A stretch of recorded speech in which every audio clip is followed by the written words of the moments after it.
नियम तोड़ने पे ही कष्ट होते हैं, हमेशा ध्यान रखो। प्रकृति के नियम तोड़े संकट मोल लेने जैसा है। 2-3 बातें ध्यान रहेंगे तो हमेशा अच्छे बनेंगे। जैसे 100 में से 2-3% लोग जरूर आते हैं लौट के, गुरुजी अभी हमें एक कष्ट है। उसके पीछे कारण क्या होता है कि उनको अपनी समस्या सबसे बड़ी ये है कि दरबार के नियम पालन नहीं करने।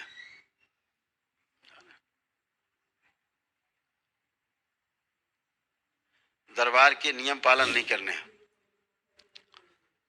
नियम नहीं पालन करने तो कष्ट आएंगे निश्चित। जैसे जब आप को बोला जाता है कि आप संकल्प जो आपके जो प्रार्थना है आपकी वो जरूर करेंगे, संकल्प जरूर करेंगे। अभी क्या सोच में आदमी के रहता है कि हमने अनुष्ठान हवन कर लिए और अब सारी जिम्मेदारी भगवान की हो गई, अपना काम तो हमने कर दिया, अब सब भगवान जाने। ऐसा नहीं है, ऐसा होता नहीं है। हमेशा ध्यान रखें कि हवन या अनुष्ठान करने से जो ऊर्जा उत्पन्न होती है वो ऊर्जा आपके पास संग्रहित रहती है, स्टोर रहती है।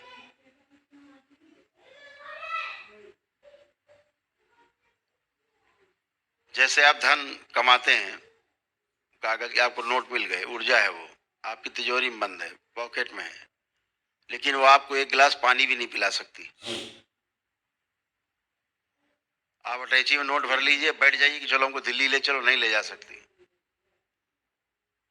उसके लिए आपको मन में प्रण करना होगा, कुछ संकल्प करना होगा, इच्छा प्रकट करनी होगी कि दिल्ली जाना है। पैसे निकाले, खर्चा किए, उधर संकल्प किया, इच्छा की, संकल्प, जैसे आपने ऊर्जा खर्च हुई, संकल्प पूरा, टिकट दिल्ली के हाथ में, आप दिल्ली पहुंच जाएंगे।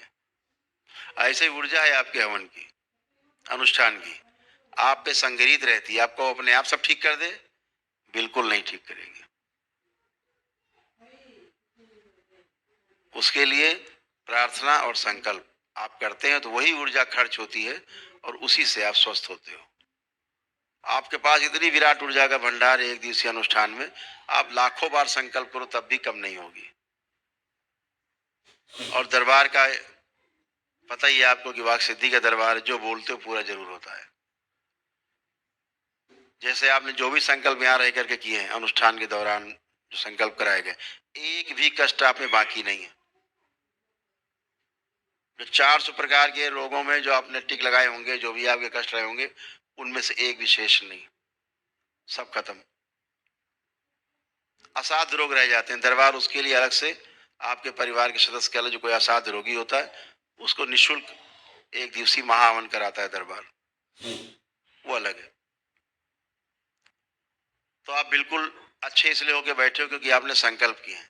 परिवार का जो सदस्य संकल्प नहीं करता है, आप क्या करते हो, उसके लिए भी संकल्प या प्रार्थना करते हो दरबार से। फिर क्या होता है, उसकी रोगी स्मृतियां, नकारात्मक स्मृतियां, उसके कष्ट आपकी तरफ ट्रेवल करते हैं, आप में आके फंस जाते हैं और आपके जो कष्ट रहे होते हैं पहले के, लगता है आपके कष्ट बढ़ गए।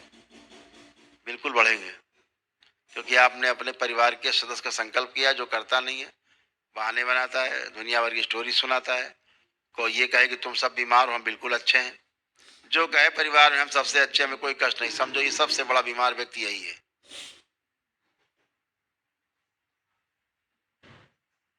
तो अब आप संकल्प प्रार्थना करोगे तो कष्ट आएंगे, नियम है। तो या तो डीएनएस निकाल बाहर करो तो उसको समझ में आ जाए, अंग्रेजी बोलता है जो, अपने आप ठीक हो जाएगा वो सर पटके के बाद में। या फिर अगर आप साथ रखते हो, संकल्प करते हो, प्रार्थना करते हो, तो फिर आप उसके कष्ट आएंगे तो धैर्य रखिए। आपको पता है कि आप आग में हाथ दे रहे हो तो जलेगा। अब आपको लगे कि नहीं, अब आपको लगे कि नहीं, ऐसा है कि भाई संकल्प भी करेंगे कष्ट भी ना है, वो संभव नहीं। कष्ट उसको होगा या आपको होगा, होगा जरूर, कर्म हो गए वो। तो या तो आप संकल्प करो या फिर वो करे। वो करे तो एक ही दिन में समाप्त हो, पता है, तो वही जाएंगे, बाकी बने रहेंगे तो टेढ़ा मेढ़ा बना रहेगा। इसलिए स्वयं संकल्प आप करते रहे, अगर नहीं करता है तो धीरे धीरे वह भी अच्छा होता है, समय लगता है उसमें। तो भागे नहीं कि हमें कष्ट हो रहा है, सीधी बात है, आप संकल्प कर रहे हो, प्रार्थना कर रहे हो, उसके लिए आपको कष्ट होंगे, आपके द्वारा निकलेंगे तो कष्ट होंगे। अब कष्ट कैसे जाएगा, जो आपने किया है संकल्प वो कैसे जाएगा, छोटा सा तरीका, जब संकल्प प्रार्थना कर लो उसके कष्टों के लिए, उसके बाद एक आखिरी में प्रार्थना कर लो दरबार से बाबा माँ को प्रणाम करके कि बाबा हमने जिसके लिए भी प्रार्थना संकल्प की है उसकी जो स्मृतियां नकारात्मक हम में आ गई हैं इनको भी नष्ट कर दिया जाए, वो भी नष्ट हो जाएंगी तो आप भी मुक्त। तो उसकी विधि है, छोटी छोटी याद रखेंगे तो फिर आपको भागना नहीं पड़ेगा कि चलो गुरु जी से मेरे कष्ट हो रहा है। आप जैसे यहाँ आप संकल्प करके अच्छे होते हो, घर में अच्छे हो सकते हो। होता क्या, लोग आते हैं कष्ट है, यहाँ संकल्प करते हैं अच्छे, तो जो कहते हैं हम तो घर में रहते हो तो गड़बड़ हो जाता। गड़बड़ नहीं होता, आप प्रार्थना संकल्प करते हो तो कष्ट आते हैं दूसरे के, इतनी बात है बस। दूसरा, लेपन के लिए आपको बोला जाता है कि लेपन जरूर करना है आपको, लेपन करके ही आप अपने को इससे मुक्ति पा पाएंगे। जो नकारात्मक स्मृतियां रही हैं आपके साथ, नकारात्मक ऊर्जा रही, उसके कारण मस्तिष्क में स्वेलिंग उत्पन्न होती है। ये मस्तिष्क की स्वेलिंग आपके प्राण भी ले सकती है, ध्यान रखो, जान ले लेगी। यही भ्रम उत्पन्न करती है, बुखार से लेकर कैंसर एड्स तक यही सूजन पैदा करती है। इसी सूजन के कारण रोग बनते हैं। आपको लगता है सूजन, अरे कोई बात नहीं तो ऐसा ही है, ऐसा ही नहीं है, ये वैसा ही है, प्राण लेने वाली। और संसार में पूरे विश्व में ऐसी कोई दवा आज तक बनी नहीं कि आपके मस्तिष्क की सूजन को हटा सके, ये भी ध्यान रखना। ये बाबा माँ की कृपा से जैसे उनके द्वारा सिद्ध हवन है, तुरंत फायदा देते हैं, इमीडिएट इफेक्ट, वैसे ही तुरंत फायदा देने वाला लेप यूनिक द्वारा सिद्ध है, ये सिद्ध लेप है। जब आप लगाते तो आपके मस्तिष्क सूजन जाती, धीरे धीरे पागलपन जाता है, तमाम प्रकार के जो कष्ट होते हैं वो चले जाते हैं। ये सूजन रहती है तो कभी भी हार्ट अटैक, ब्रेन स्ट्रोक, दौरे, लकवा, बीमार हुए, कभी कोई कष्ट हुआ, डॉक्टर साहब ने कोई कमाल कर दिया तो कोमा में भी जा सकते हैं। और एक बार कोमा में गए तो डॉक्टर साहब सीधे बोलते हैं भगवान से प्रार्थना करो। डॉक्टर साहब का काम खत्म, हाथ झाड़े उन्होंने, आप भगवान जाने तुम जानो। उन्होंने चीर फाड़ दिया, जो जहर घुसेड़ना था शरीर में घुसेड़ दिया, इंजेक्शन दे दिए, अब आप जानो, आपको मरीज जाने। साइन आप पहले कराए हो, मर जाए तुम्हारी उनकी जिम्मेदारी, डॉक्टर साहब कोई जिम्मेदारी नहीं है। अजीब व्यवस्था है, कर डॉक्टर साहब रहे, मर जाए तो कोई जिम्मेदारी भी नहीं है। आप मुस्कुराते हुए साइन कर देते हो, हाथ जोड़ के पैर पकड़ के साइन कर देते हो, लाओ डॉक्टर साहब जल्दी साइन कर दे। तो इस सूजन से बचना है। ये सूजन रहेगी तो आपके अंदर भ्रम पैदा करेगी, रोग नहीं है तो भी दिखाएगी, कष्ट नहीं तो कष्ट दिखाएगी, जहां रोग है दिखाएगी नहीं, जहां रोग नहीं है वहां दिखाएगी। इसलिए इस सूजन से मुक्त होने के लिए लेपन आवश्यक है।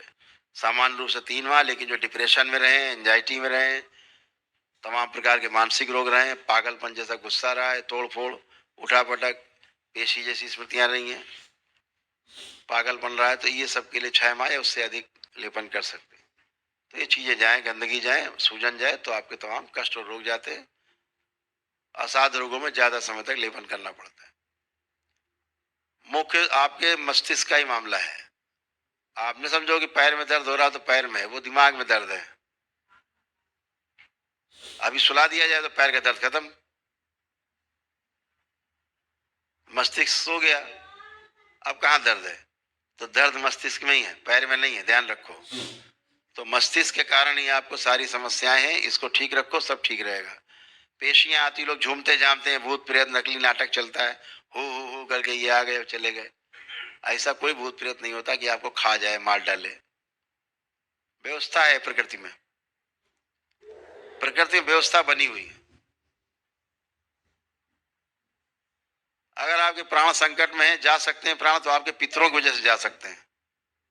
बाहरी ये सब जो नकली नाटक है, भूत प्रेत वाले, इससे नहीं जा सकते। इससे आप संकट में रहेंगे, कष्ट में रहेंगे, उठा पटक करेंगे, चिल्लाएंगे, सूजन रहेगी मस्तिष्क में, उसका फायदा उठाएंगे।